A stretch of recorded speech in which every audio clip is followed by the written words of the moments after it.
ನಾನಿವತ್ತು ಹಸಿ ಅಳಸಂದೆ ಕಾಳಿನ ಬಸ್ಸಾರು ಮಾಡೋ ವಿಧಾನ ತೋರಿಸ್ತೀನಿ. ಇದು ಹಸಿ ಹಾಕಿರೋವಂಥ ಅಳಸಂದೆ ಕಾಳು, ಇಲ್ಲ ಒಣಗಿರೋದಾದರೆ ನೈಟು ನೆನೆಸಿಟ್ಬಿಟ್ಟು ಬೆಳಗ್ಗೆ ಮಾಡಿದ್ರೆ ಸೇಮ್ ಟೇಸ್ಟೇ ಬರುತ್ತೆ, ಚೆನ್ನಾಗಿರುತ್ತೆ. ಬಿಸಿ ಬಿಸಿ ಬಸ್ಸಾರು ಮುದ್ದೆ ಕಾಳು ಜೊತೆ ತಿಂತಾಯಿದ್ರೆ ತುಂಬಾ ಟೇಸ್ಟಿಯಾದ ಕರ್ನಾಟಕದ ಸ್ಪೆಷಲ್ ಆದ ಅಳಸಂದೆ ಕಾಳು ಬಸ್ಸಾರು ಮತ್ತು ಉಪ್ಸಾರು ಎರಡೂ ಮಾಡಿದ್ದೀನಿ ನಾನಿಲ್ಲಿ. ಇವತ್ತು ವಿಡಿಯೋದಲ್ಲಿ ಮಾತ್ರ ಬಸ್ಸಾರು ಅಷ್ಟೇ ತೋರಿಸ್ತಾ ಇದ್ದೀನಿ. ತುಂಬ ಟೇಸ್ಟಿಯಾಗಿರುತ್ತೆ, ಅಪರೂಪಕ್ಕೆ ಮಾಡಿಕೊಂಡ್ರೆ ಇನ್ನೂ ಚೆನ್ನಾಗಿರುತ್ತೆ. ಇದು ನೋಡಿ, ಅಳಸಂದೆ ಕಾಳು, ಹಸಿ ಅಳಸಂದೆ ಕಾಳು ಸುಲ್ಕೊಂಡು ನೀಟಾಗೆ ತೊಳೆದಿಟ್ಕೋಬೇಕು.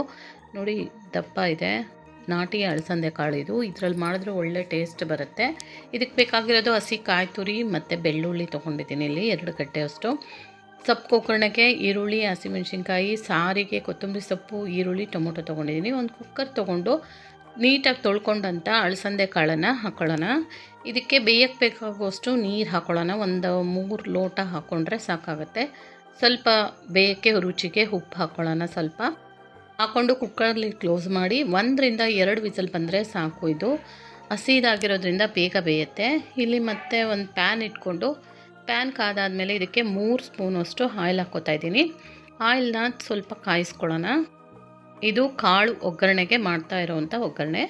ಅರ್ಧ ಸ್ಪೂನಷ್ಟು ಸಾಸಿವೆ ಹಾಕ್ಕೊಳ್ಳೋಣ. ಸಾಸಿವೆ ಚೆನ್ನಾಗಿ ಸಿಡ್ದಾದ್ಮೇಲೆ ಕರಿಬೇವಿನ ಸೊಪ್ಪು ಹಾಕ್ತಾಯಿದ್ದೀನಿ ಮತ್ತು ಹಸಿಮೆಣ್ಸಿನ್ಕಾಯಿ. ಇಲ್ಲಿ ಖಾರಕ್ಕೆ ಹಸಿಮೆಣ್ಸಿನ್ಕಾಯಿ ಬಳಸ್ತಾ ಇದ್ದೀನಿ ನಾನು. ನೀವು ಬೇಕಿದ್ದರೆ ಒಣ ಮೆಣಸಿನ್ಕಾಯಿನೂ ಬಳಸ್ಕೋಬೋದು. ಸಾಸಿವೆ ಕರಿಬೇವು ಚೆನ್ನಾಗೆ ಸಿಡಿದು ಘಮ ಬರಬೇಕು. ಈಗ ಹಸಿಮೆಣ್ಸಿನ್ಕಾಯಿ ಹಾಕಿದ್ದೀನಿ 4 ಇಂದ 5. ನನ್ನ ಅಡುಗೆಗಳಿಗೆ ಲೈಕ್ ಮಾಡ್ತಾ ಇದ್ದೀರಾ, ಸಬ್ಸ್ಕ್ರೈಬ್ ಮಾಡ್ಕೋತಾ ಇದ್ದೀರಾ, ಇದೇ ಥರ ನನ್ನ ಚಾನಲ್ಗೆ ಸಪೋರ್ಟ್ ಮಾಡಿ. 2 ಮೀಡಿಯಮ್ ಸೈಜ್ ಈರುಳ್ಳಿನ ಕಟ್ ಮಾಡಿ ಹಾಕ್ತಾಯಿದ್ದೀನಿ. ಇದನ್ನು ಅರ್ಧದಷ್ಟು ಬೇಯಿಸ್ಕೋಬೇಕು, ತುಂಬ ಬೇಯಿಸಬಾರ್ದು. ಹೈ ಫ್ಲೇಮಲ್ಲೇ ಇಟ್ಕೊಂಡು ಒಂದು 2-3 ಸೆಕೆಂಡ್ ಫ್ರೈ ಮಾಡಿಕೊಂಡ್ರೆ ಬೇಗನೆ ಫ್ರೈ ಆಗುತ್ತೆ. ಇದಕ್ಕೆ ಅರ್ಧ ಸ್ಪೂನಷ್ಟು ಉಪ್ಪು ಹಾಕ್ತಾಯಿದ್ದೀನಿ ಈ ಈರುಳ್ಳಿ ಒಗ್ಗರಣೆಗೆ ಹಿಡಿಯೋಕ್ಕೆ. ಕಾಳು ಬೇಯಕ್ಕೂ ಹಾಕಿದ್ದೀನಿ, ಇಲ್ಲಿ ಒಗ್ಗರಣೆಗೆ ಸ್ವಲ್ಪ ಹಾಕಿದ್ದೀನಿ. ಕಾಯಿ ಹಾಕ್ಕೊಳ್ಳೋಣ. ಹಸಿ ಕಾಯಿ ತುರಿ 1 ಇಂದ 3 ಹಿಡಿಯೋಷ್ಟು ಹಾಕ್ಕೋಬೋದು. ಹಸಿ ಕಾಯಿ ತುರಿ ಎಷ್ಟು ಹಾಕಿದ್ರೂ ಚೆನ್ನಾಗೇ ಬರುತ್ತೆ ಟೇಸ್ಟು. ಸ್ವಲ್ಪ ಜಾಸ್ತಿನೇ ಹಾಕ್ಕೊಳ್ಳಿ, ಚೆನ್ನಾಗಿರುತ್ತೆ. ಈ ಕಾಯಿ ಹಾಕ್ಕೊಂಡು ಒಂದು 2-3 ಸೆಕೆಂಡು ಫ್ರೈ ಮಾಡಿಕೊಂಡು ಇಡೋಣ. ಈ ಒಗ್ಗರಣೆ ರೆಡಿ ಆಯಿತು. ಇಲ್ಲಿ ಮತ್ತೆ ಇನ್ನೊಂದು ಪ್ಯಾನ್ ಇಟ್ಕೊಂಡು ಇದು ಬಸ್ಸಾರು ಮಾಡಲಿಕ್ಕೆ ಹುರ್ಕೊಳ್ಳೋಣ ಮಸಾಲನ. ಇಲ್ಲಿ ಜೀರಿಗೆ ಮತ್ತು ಕರಿಮೆಣಸು, ಅರ್ಧದಷ್ಟು ಟೊಮೊಟೊ, ಅರ್ಧದಷ್ಟು ಈರುಳ್ಳಿ ತೊಗೊಂಡಿದ್ದೀನಿ. ಅರ್ಧ ಸ್ಪೂನಷ್ಟು ಮೆಣಸು, 1 ಸ್ಪೂನ್ ಜೀರಿಗೆ ತೊಗೊಂಡಿದ್ದೀನಿ. ಇಷ್ಟನ್ನು ಸ್ವಲ್ಪ ಆಯಿಲ್ ಹಾಕ್ಕೊಂಡು ಪ್ಯಾನಲ್ಲಿ ಹುರ್ಕೋಬೇಕಿದ್ದೀನ. ಸ್ವಲ್ಪ ಇದು ಈರುಳ್ಳಿ ಟೊಮೊಟೊ ಕಲರ್ ಚೇಂಜ್ ಆಗಬೇಕು, ಮೆತ್ತಗಾಗಬೇಕು. 2 ಕಡ್ಡಿಯಷ್ಟು ಕರಿಬೇವಿನ ಸೊಪ್ಪನ್ನು ಹಾಕ್ತಾಯಿದ್ದೀನಿ. ಹಸಿದು ಹಾಕ್ಕೊಳ್ಳಿ, ಫ್ಲೇವರು ಚೆನ್ನಾಗಿ ಬರುತ್ತೆ, ಸಾರಿಂದು ಟೇಸ್ಟು ಚೆನ್ನಾಗಿ ಬರುತ್ತೆ. ಕರಿಬೇವು ಸ್ವಲ್ಪ ಫ್ರೈ ಆದಮೇಲೆ ಇದಕ್ಕೆ ಕಾಯಿ ತುರಿ ಹಾಕ್ಕೋತಾ ಇದ್ದೀನಿ 1 ಹಿಡಿಯುವಷ್ಟು. ಇಲ್ಲ ಒಣ ಕೊಬ್ಬರಿನೂ ಬಳಸ್ಕೋಬೋದು. ಇಲ್ಲಿ ಈ ಕಾಯಿ ತುರಿ ಇದೆಲ್ಲ ಸ್ವಲ್ಪ ಸಾಫ್ಟಾಗಿ ಫ್ರೈ ಮಾಡ್ಕೊಳ್ಳೋಣ.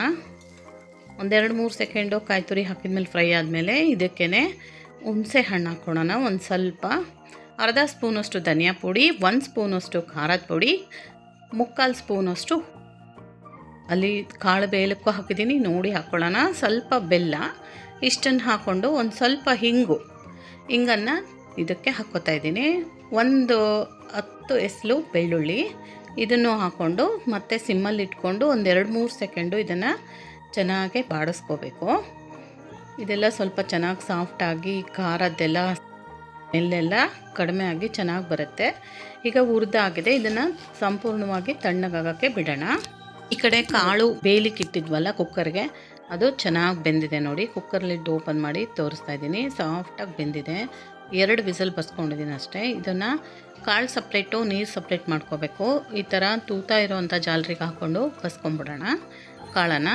ಮತ್ತು ಈ ಕಡೆ ಮಸಾಲೆನೂ ತಣ್ಣಗಾಗಿದೆ. ಇದನ್ನು ಒಂದು ಮಿಕ್ಸರ್ ಜಾರಿಗೆ ಹಾಕ್ಕೊಂಡು 1 ಸ್ಪೂನಷ್ಟು ಕಾಳನ್ನು ಹಾಕ್ತಾಯಿದ್ದೀನಿ. ಇದನ್ನು ಹಾಕೋದ್ರಿಂದ ಗ್ರೇವಿ ಗಟ್ಟಿ ಬರುತ್ತೆ ಸಾರು. ಈ ಒಗ್ಗರಣೆ ರೆಡಿಯಾಗಿದೆ. ಈ ಕಡೆ ಇದಕ್ಕೆ ಈ ಕಾಳನ್ನು ಹಾಕ್ಕೊಳ್ಳೋಣ.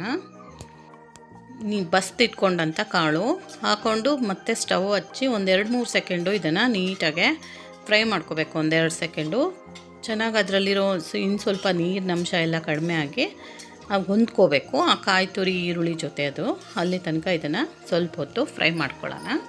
ನೋಡಿ ಆಗಿದೆ. ಈಗ ಇದಕ್ಕೆ ಲಾಸ್ಟಲ್ಲಿ ಸ್ವಲ್ಪ ಕೊತ್ತಂಬರಿ ಸೊಪ್ಪು ಹಾಕಿ ಇಳಿಸ್ಕೊಂಡ್ರೆ ಕಾಳು ಒಗ್ಗರಣೆ ರೆಡಿ ಆಗುತ್ತೆ. ಇದು ಹೈ ಪ್ರೋಟೀನ್ ಕೂಡ, ತಿಂದರೆ ತುಂಬ ಆರೋಗ್ಯಕ್ಕೆ ಒಳ್ಳೆಯದು ಕಾಳು. ಈಗ ಮುಚ್ಚಿಡೋಣ. ಈ ಕಡೆ ಮಸಾಲೆ ನೈಸಾಗೆ ಗ್ರೈಂಡ್ ಆಗಿದೆ ನೋಡಿ, ಈ ಥರ ಗ್ರೈಂಡ್ ಮಾಡ್ಕೊಂಡಿದ್ದೀನಿ. ಇದೇ ಮಸಾಲೆ ಎತ್ತಿಟ್ಕೊಂಡು ಉಪ್ಸಾರು ಥರನೂ ಮಾಡ್ಕೋಬೋದು. ನಾನಿಲ್ಲಿ ಬಸ್ಸಾರು ಮಾಡ್ತಾಯಿದ್ದೀನಿ. ಒಂದು ಬಟ್ಲಿಗೆ 2-3 ಸ್ಪೂನು ಆಯಿಲ್ ಹಾಕ್ತಾಯಿದ್ದೀನಿ. ಅರ್ಧ ಸ್ಪೂನಷ್ಟು ಸಾಸಿವೆ ಹಾಕ್ಕೊಳ್ಳೋಣ. ಸಾಸಿವೆ ಹಾಕ್ಕೊಂಡು ಚೆನ್ನಾಗಿ ಸಿಡಿಬೇಕು. 5-6 ಎಸ್ಲು ಬೆಳ್ಳುಳ್ಳಿ, ಕರಿಬೇವು, ಒಣಮೆಣಸಿನ್ಕಾಯಿ ತೊಗೊಂಡಿದ್ದೀನಿ ಒಗ್ಗರಣೆಗೆ. ಸಾಸಿವೆ ಸಿಡಿದಾದ್ಮೇಲೆ ಬೆಳ್ಳುಳ್ಳಿ ಹಾಕ್ಕೊಂಡು 1-2 ಸೆಕೆಂಡು ಇದನ್ನು ಫ್ರೈ ಮಾಡ್ಕೊಳ್ಳೋಣ. ಬೆಳ್ಳುಳ್ಳಿ ಸ್ವಲ್ಪ ಕೆಂಪಾದಮೇಲೆ ಕರಿಬೇವು ಮತ್ತು ಒಣಮೆಣಸಿನ್ಕಾಯಿ ಹಾಕ್ಕೊಂಡು ಇವೆರಡನ್ನೂ ಮತ್ತೆ 1-2 ಸೆಕೆಂಡು ಫ್ರೈ ಮಾಡ್ಕೋಬೇಕು. ಚೆನ್ನಾಗೆ ಘಮ ಬರುತ್ತೆ, ಒಗ್ಗರಣೆ ರೆಡಿ ಆಗುತ್ತೆ. ಈಗ ಈ ರುಬ್ಕೊಂಡಂಥ ಮಸಾಲಾನ ಇದಕ್ಕೆ ಹಾಕ್ಕೊಳ್ಳೋಣ. ಬಸ್ಸಾರು ಮಸಾಲ ಹಾಕ್ಕೊಂಡು 1-2 ಸೆಕೆಂಡ್ ಈ ಥರ ಮಿಕ್ಸ್ ಕೊಡೋಣ. ಇದಕ್ಕೆ ಮಿಕ್ಸ್ ಮಾಡಿಕೊಂಡು ಈ ಥರ ಅಳಸಂದೆ ಕಾಳು ಬೇಯಿಸಿರೋವಂಥ ಕಟ್ಟು ನೀರು, ಆ ನೀರನ್ನು ಇದಕ್ಕೆ ಹಾಕ್ಕೊಳ್ಳೋಣ. ಹಾಕ್ಕೊಂಡು ಅಳತೆ ನೋಡಿಕೊಂಡು ರುಬ್ಕೊಂಡಂಥ ಮಸಾಲ ಮಿಕ್ಸರ್ ಜಾರುಗೆ ಸ್ವಲ್ಪ ನೀರು ಹಾಕ್ಕೊಂಡು ನೋಡಿ ಹಾಕ್ಕೊಳ್ಳೋಣ. ನೋಡಿ ಗಟ್ಟಿ ಅನ್ನಿಸ್ತಾ ಇದೆ. ತೆಳುವಾಗಿದ್ರೇ ಬಸ್ಸಾರು ಟೇಸ್ಟು ಚೆನ್ನಾಗಿ ಬರುತ್ತೆ. ಹಾಗಾಗಿ ಮಿಕ್ಸರ್ ಜಾರುಗೆ 1 ಗ್ಲಾಸಷ್ಟು ನೀರು ಹಾಕಿ ಅದನ್ನು ಇದಕ್ಕೆ ಹಾಕ್ತಾಯಿದ್ದೀನಿ. ಹಾಕಿ ನೋಡಿ ಈಗ ಕರೆಕ್ಟಾಯಿತು ಅಳತೆ. ಇದನ್ನು ಚೆನ್ನಾಗಿ ಕುದಿಸ್ಕೋಬೇಕು. 1-2 ಕುದಿ ಕುದಿಬೇಕಿದು. ನೋಡಿ ಕುದೀತಾ ಇದೆ. 1-2 ಸೆಕೆಂಡ್ ಕುದಿಸ್ಕೊಂಡ್ರೆ ಸಾಕು. ಲಾಸ್ಟಲ್ಲಿ ಸ್ವಲ್ಪ ಕೊತ್ತಂಬರಿ ಸೊಪ್ಪು ಹಾಕ್ಕೊಂಡು ಇಳಿಸ್ಕೊಂಡ್ರೆ ಬಿಸಿ ಬಿಸಿ ಬಸ್ಸಾರು ಮುದ್ದೆ ರೆಡಿ ಆಯಿತು. ನಿಮಗೆ ನನ್ನ ವಿಡಿಯೋ ಇಷ್ಟ ಆದರೆ ಪ್ಲೀಸ್ ಲೈಕ್ ಮಾಡಿ, ಶೇರ್ ಮಾಡಿ, ಸಬ್ಸ್ಕ್ರೈಬ್ ಮಾಡ್ಕೊಳ್ಳಿ. Thank you.